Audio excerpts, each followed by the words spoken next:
Hello guys, today we're gonna test out slime recipes. Some shampoo slime recipes.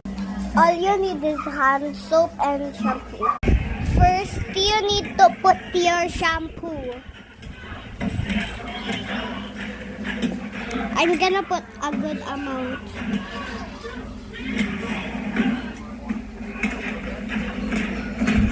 That should wait.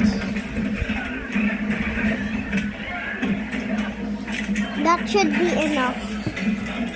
Next, we're gonna add just one pump of this hand soap.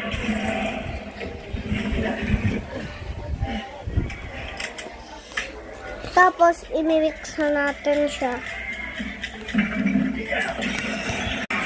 Tignan mo kapag minimix na natin siya, magiging thick na siya.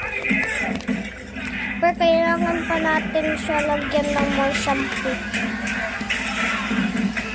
Tapos, paliit na amount na ano. Tapos,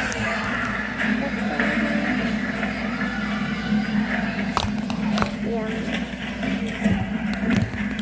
Keep stirring hanggang maging bubble.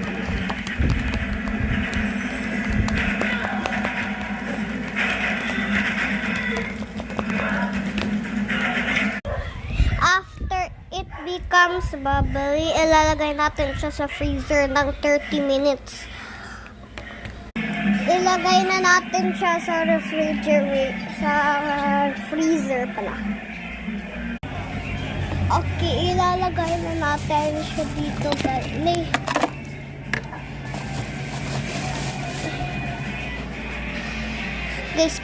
Okay, nalagay ko na siya, guys, sa freezer. Tapos, ipapakita sa inyo yung results mamaya. So, stay tuned for part 2, guys. Bye-bye.